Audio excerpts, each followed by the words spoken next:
Hello guys, welcome back to my YouTube channel NC classes. So guys, कैसे हो आप सब? आई होप आप सब अच्छे होंगे। तो आज की इस वीडियो में हम पढ़ने वाले हैं डेजर्टिफिकेशन के बारे में। जो हमारे डेजर्टिफिकेशन है उसका मतलब क्या मतलब होता है, वो हमारा कौन सा प्रोसेस है, उसके क्या क्या आपके कॉजेज़ हैं, उसके क्या क्या इफ़ेक्ट है और हमारे क्या क्या प्रिवेंशन है, हम किस तरीके से बचाव कर सकते हैं कि जो हमारे प्रोसेस होता है डेजर्टिफिकेशन ये ना हो। तो चलिए गाइस, स्टार्ट करते हैं हम अपनी वीडियो।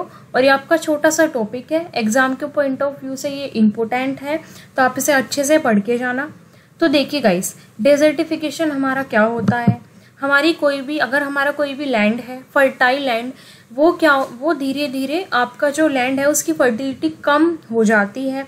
आपका जो लैंड है वो ड्राई हो जाता है हमारा, ठीक है, एरिड हो जाता है टाइम के साथ, ठीक है। तो डेजर्टिफिकेशन हमारा एक ऐसा प्रोसेस है by which fertile land become increasingly dry. मतलब जो हमारा फर्टाइल लैंड है वो सूखा पड़ जाता है, ठीक है ना। उसके ऊपर हम फिर जो क्रॉप है वो ग्रो नहीं कर सकते अच्छे से, ठीक है गाइस। तो जो हमारा डेजर्टिफिकेशन हमारा क्या है, एक ऐसा प्रोसेस है जो हमारा मतलब जो फर्टाइल लैंड होता है वो आपका ड्राई हो जाता है, वो उसकी जो फर्टिलिटी है वो टाइम के साथ साथ कम हो जाती है। अब आप जो हमारे पास ये वाली इमेज है, अब आप यहाँ पे लैंड देखिए गाइस, ये कैसा है, ये बिल्कुल सूखा हुआ लैंड है ना, ये ड्राई बिल्कुल डेजर्ट लैंड है हमारा ये, ठीक है। तो डेजर्टिफिकेशन हमारा क्या होता है, जो हमारा फर्टाइल लैंड है वो धीरे धीरे ड्राई होना शुरू हो जाता है, ठीक है। वो ड्राई हो जाता है, एरिड हो जाता है, बिल्कुल जैसे डेजर्ट होता है ना उसके तरीके से। आई होप गाइस कि आप समझ गए होंगे कि डेजर्टिफिकेशन हमारा क्या होता है। अब आप देखिए, जो ये पिक्चर के अंदर, इमेज के अंदर जो ये लैंड है, क्या हम यहाँ पर किसी भी तरह की क्रॉप ग्रो कर सकते हैं? नहीं गाइस, नहीं कर सकती, क्योंकि जो ये लैंड है इसकी जो फर्टिलिटी है वो आपकी बिल्कुल ख़त्म हो चुकी है। अब हम देखने वाले हैं कि भाई जो ये डेजर्टिफिकेशन है, अगर कोई भी लैंड है हमारा फर्टाइल लैंड और वो ड्राई लैंड में कन्वर्ट हो जाता है, उसकी जो फर्टिलिटी है वो कम हो जाती है, उसके क्या क्या रीज़न है। तो देखिए गाइस, अगर हम कोजेज़ की बात करें तो इसके अंदर आपके दो मेन कोजेज़ है आपके। सबसे पहला है हमारा ह्यूमन एक्टिविटी और दूसरा है हमारा नेचुरल फैक्टर, ठीक है। तो अभी हम बात कर रहे हैं कि नेचुरल फैक्टर क्या है डेजर्टिफिकेशन के। तो सबसे पहले इसमें आता है आपका क्लाइमेट चेंज। क्लाइमेट चेंज हमारा क्या है, जो भी हमारे क्लाइमेट के अंदर चेंज आ रहा है, जो हमारा क्लाइमेट का पैटर्न बदल रहा है, कभी टेम्परेचर कम हो रहा है, टेम्परेचर आपका ज़्यादा हो रहा है, कभी रेनफॉल ज़्यादा हो रही है, कभी रेनफॉल कम हो रही है, ठीक है। तो ये भी आपका मेन रीज़न है किस चीज़ का, डेजर्टिफिकेशन का। सेकंड है हमारा सॉइल सैलिनाइजेशन। इसके अंदर क्या है, जो सॉइल के अंदर जो साल्ट मतलब कि नमक की क्वांटिटी आपकी क्या हो जाती है, बढ़ जाती है, ठीक है। नेक्स्ट है हमारा नेचुरल डिज़ास्टर। तो अभी जैसे हम बात करें नेचुरल फैक्टर की, तो नेचुरल डिज़ास्टर भी हमारे मेन कॉजेज होती है डेजर्टिफिकेशन की, ओके गाइस। और अगर हम बात करें ह्यूमन एक्टिविटी की, देखिए गाइस, अगर एग्जाम में आपसे डायरेक्टली पूछता है कि आपको बताने हैं डेजर्टिफिकेशन के कॉजेज रिगार्डिंग ह्यूमन एक्टिविटी, तो आप ये लिखिए। लेकिन अगर वो पूछता है आपसे कि कॉजेज ऑफ डेजर्टिफिकेशन, तो आप मिक्स करके लिख सकते हैं, ठीक है। फिर आप ये वाली हेडिंग है गाइस, ये वाली हेडिंग ना लिख के जो हमारे ह्यूमन एक्टिविटी लिखा हुआ है, नेचुरल फैक्टर ऑफ डेजर्टिफिकेशन लिखा हुआ है, ये हेडिंग ना लिख के आप मिक्स करके लिख सकते हो। आई होप गाइस कि आप समझ रहे होंगे, ठीक है। अगर आपको कोई भी कहीं भी डाउट है तो आप नीचे कमेंट सेक्शन में बता सकते हैं अपना डाउट। अभी हम बात करने वाली है कि भाई जो ये डेजर्टिफिकेशन है उसकी जो हमारा ये डेजर्टिफिकेशन होता है, हमने नेचुरल फैक्टर हमने अभी पढ़े। अब हम देख रहे हैं कि ऐसी हम ह्यूमन कौन सी एक्टिविटी करते हैं जिसकी वजह से जो डेजर्टिफिकेशन है वो होता है। तो सबसे पहले है आपका डिफॉरेस्टेशन गाइस।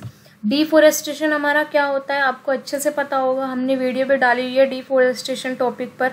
डिफॉरेस्टेशन हमारा क्या है, जब भी लार्ज अमाउंट में पेड़ काटे जाते हैं किसी भी जंगल से ह्यूमन एक्टिविटीज़ के लिए, वही आपका क्या है, डिफॉरेस्टेशन, ठीक है। तो ये हमारी ह्यूमन एक्टिविटी के अंदर आता है और डिफॉरेस्टेशन आपका मेन रीज़न है डेजर्टिफिकेशन का। अब आप खुद देखिए गाइस, अगर कोई भी हमारे जैसे ये वाला एरिया है, एक सेकंड, जैसे हमारी ये वाली इमेज है गाइस, अगर इसके ऊपर हमारे बहुत सारे ट्री है और हम उस ट्री को काट देंगे, उसे रूट, जो हमारा ये ट्री है उसे हम रूट के साथ निकाल देंगे, तो जो हमारी सॉइल है उसकी जो अपर लेयर है गाइस वो भी उसके साथ रूट के साथ निकल जाती है, जिससे क्या है सॉइल की जो फर्टिलिटी है वो कम हो जाती है गाइस। तो ये भी आपका डेजर्टिफिकेशन का मेन रीज़न है। ओके गाइस, अब जो हमारा सेकंड फैक्टर है वो है गाइस हमारा ओवर ग्रेजिंग। ओवर ग्रेजिंग आपकी क्या होती है, जो भी हमारे एनिमल है जब वो किसी भी एक एरिया से लंबे समय तक घास खाते रहते हैं, eat grass in an area for too long, जिसकी वजह से क्या होता है गाइस वो जो एरिया है वो डैमेज हो जाता है, उसकी फर्टिलिटी कम हो जाती है। ठीक है गाइस, नेक्स्ट है हमारा क्लियरिंग लैंड फॉर अर्बनाइजेशन। जो अर्बनाइजेशन के लिए जो भी पेड़ काटे जाती है, लैंड क्लियर किए जाते हैं, वो भी आपका मेन रीज़न है डेजर्टिफिकेशन का, और ये आपका किसके अंदर आता है, ह्यूमन एक्टिविटीज़ के अंदर आता है। नेक्स्ट है हमारा माइनिंग एक्टिविटी। माइनिंग एक्टिविटी में क्या, मिनरल्स एक्सट्रैक्ट किए जाते हैं हमारे, ठीक है, अंडरग्राउंड माइनिंग की जाती है, उसकी वजह से भी क्या है कि सॉइल की जो फर्टिलिटी है वो कम हो जाती है। नेक्स्ट है हमारा इम्प्रॉपर एग्रीकल्चर। देखिए गाइस, एग्रीकल्चर हम करते हैं तो हमारा जो करने का तरीका है वो गलत होता है। हम पेस्टिसाइड का यूज़ करते हैं, हर्बिसाइड्स का यूज़ करते हैं, हम क्रॉप को जला देते हैं। तो ये सब भी आपके मेन कॉजेज़ है किस चीज़ के, डेजर्टिफिकेशन के। और ये किसकी वजह से होता है, ह्यूमन एक्टिविटीज़ के अंदर आती है। हम ह्यूमन ही ये गलती करते हैं जिसकी वजह से हमारा जो फर्टाइल लैंड है वो किस में कन्वर्ट हो जाता है गाइस, ड्राई लैंड में कन्वर्ट हो जाता है, उसकी फर्टिलिटी ख़त्म हो जाती है। ठीक है, आई होप गाइस कि आपको इतना ये क्लियर होगा। अब हम बात करने वाले हैं, एक सेकेंड गाइस, इसके अंदर एक और आपका शिफ्टिंग कल्टीवेशन। तो देखिए गाइस, शिफ्टिंग कल्टीवेशन के अंदर क्या होता है, कोई भी हमारा मतलब कोई लैंड है, हम उसके अंदर क्या कर रहे हैं, कोई क्रॉप एक सीजन हमने, जैसे कि शिफ्टिंग एग्रीकल्चर के अंदर गाइस देखिए आपका क्या आता है, जैसे कि हमने एक सीजन में किसी एरिया पे क्रॉप हमने ग्रो की, उसके बाद वो क्रॉप वहाँ से हमने हटा दी, ठीक है, किसी दूसरे लैंड पे वो ग्रो कर दी, वहाँ पर कुछ और ग्रो कर दिया। तो ये जो शिफ्टिंग कल्टीवेशन है गाइस ये भी गलत है। ये हमारा जो हमारा डेजर्टिफिकेशन है उस चीज़ को ये बढ़ाता है। ठीक है गाइस, अब हम बात करने वाले हैं इम्पैक्ट ऑफ डेजर्टिफिकेशन। मतलब जो हमारे इस मतलब क्या क्या नेगेटिव इम्पैक्ट है हमारे डेजर्टिफिकेशन की। तो देखिए गाइस, सबसे पहले इसका जो इम्पैक्ट है वो है आपका हंगर एंड पॉवर्टी। तो अब आप देखिए, खुद देखिए गाइस, अगर कोई हमारा लैंड है, अगर अब आप खुद सोचिए, कोई लैंड है हमारा, हम अच्छे से वो जो फर्टाइल लैंड उसके ऊपर क्रॉप ग्रो हो रही है, लेकिन अगर वो हमारा जो लैंड है उसकी जो फर्टिलिटी है वो कम हो जाती है, तो क्या नेक्स्ट ईयर उसके ऊपर क्रॉप ग्रो हो पाएगी गाइस, नहीं। उसकी वजह से क्या होगा, हंगर और पॉवर्टी हमारी बढ़ेगी। ठीक है, तो डेजर्टिफिकेशन की वजह से भूख, जब क्रॉप कम ग्रो होगी तो गाइस क्या, भूखमंगी आएगी, पॉवर्टी, गरीबी बढ़ेगी। ठीक है गाइस, सेकंड है हमारा पुअर वाटर क्वालिटी। और डिजर्टिफिकेशन की वजह से हमारा क्या होता है, जो हमारा जो पानी का स्तर है वो कम हो जाता है, जो पानी की क्वालिटी है वो खराब हो जाती है, घट जाती है। ठीक है, नेक्स्ट है हमारा रिड्यूस क्रॉप यार्ड। तो क्रॉप, ये तो हमारा सिंपल है, अगर हमारा कोई लैंड फर्टाइल नहीं रहेगा तो क्या हम उसके ऊपर क्रॉप ग्रो कर सकते हैं गाइस, नहीं। जो हमारी क्रॉप है वो फेल हो जाएगी, वो अच्छे से ग्रो नहीं होगी। ठीक है, नेक्स्ट है हमारा हेल्थ इशू। जो हमारा डेजर्टिफिकेशन है, अब देखिए गाइस, अभी हमने इस वाले पॉइंट में पढ़ा, फर्स्ट वाले पॉइंट में, कि डेजर्टिफिकेशन की वजह से क्या होता है, हंगर बढ़ती है, पॉवर्टी बढ़ती है। ठीक है, अब जब पॉवर्टी बढ़ेगी, गरीबी बढ़ेगी, भूखमंगी आएगी, तो उसकी वजह से क्या होगा गाइस, माल न्यूट्रिशन की कमी होगी, है ना। आप जो पॉइंट है उन्हें कनेक्ट करके पढ़ेंगे गाइस तो आपको याद रहेगा। ठीक है, तो हमारा जो ये सबसे बड़ा इम्पैक्ट है डेजर्टिफिकेशन का, तो वो आपका हेल्थ इशू भी है। ठीक है, इसके अंदर किस चीज़ का रिस्क बढ़ेगा, माल न्यूट्रिशन का रिस्क बढ़ेगा। ठीक है, जो हमारी water and food borne disease है वो होगी। ठीक है ना, मतलब सब जगह इन्फेक्शन, इस टाइप की डिसीज़ हमारी बढ़ेगी। ठीक है, सब बीमार पड़ जाएंगे। नेक्स्ट है हमारा guys less available land for grazing and less productive soil. अब देखिए गाइस, हमारा अगर लैंड है, अगर उसकी जो फर्टिलिटी कम होगी तो ना तो हम उसके ऊपर क्रॉप ग्रो कर सकते। अगर क्रॉप ग्रो नहीं करेंगे हम, अगर ये ग्रो नहीं होगा तो जो हम एनिमल है वो कहाँ से ग्रेजिंग करेंगे गाइस, नहीं करेंगे, जो सॉइल की प्रोडक्टिविटी है वो भी कम होगी। सो गाइस, ये थे हमारे इम्पैक्ट डेजर्टिफिकेशन के। नेक्स्ट हम देखने वाले हैं इसके अंदर गाइस एक और है लैंड डिग्रेडेशन। तो गाइस देखिए, लैंड डिग्रेडेशन भी हमारा होगा, ये भी हमारा लैंड डिग्रेडेशन होगा। तो जो हमारी जो लैंड की प्रोडक्टिविटी है क्रॉप ग्रो करने की, वो भी आपकी क्या होगी, कम होगी। सो गाइज ये आपके पॉइंट है, आप जो भी इन पॉइंट को इजीली, मतलब जिस भी पॉइंट में आप कंफर्टेबल हो याद करने में इजीली, वो आप अच्छे से याद कर लो, उन्हें समझ लो, आप अपने एग्जाम में लिख के आओ।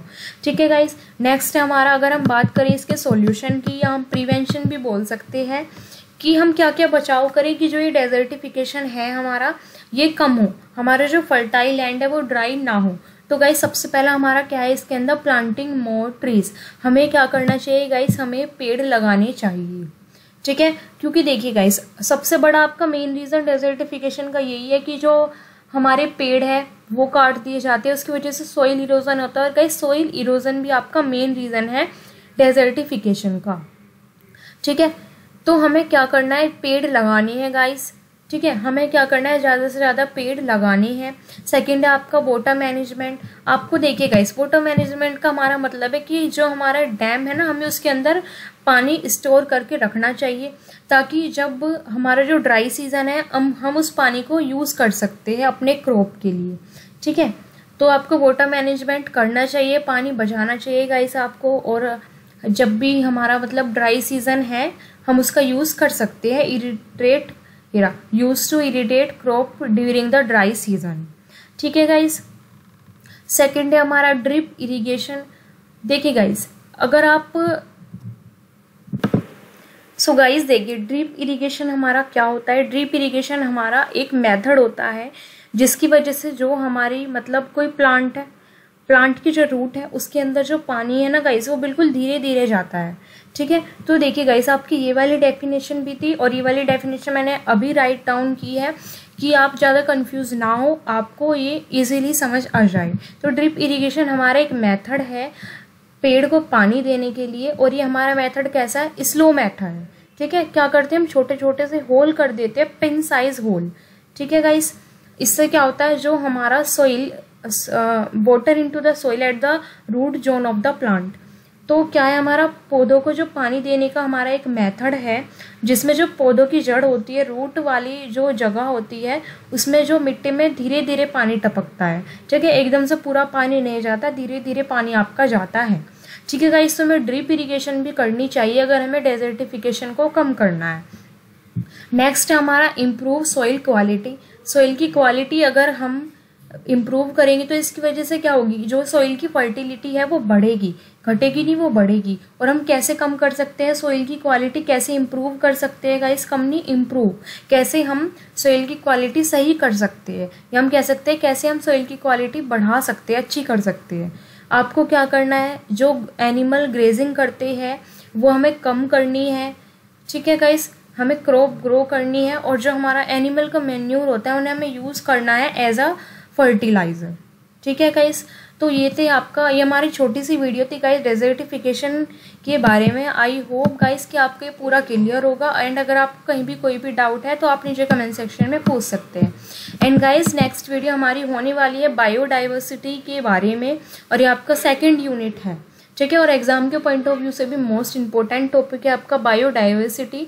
तो नेक्स्ट टॉपिक हमारा वही होने वाला है वीडियो का। एंड गाइस अगर आपको लगता है कि वीडियो यूजफुल है तो वीडियो को लाइक करें, चैनल को सब्सक्राइब करें और अपने फ्रेंड्स के पास भी शेयर करना ना भूलें। Thanks for watching my video.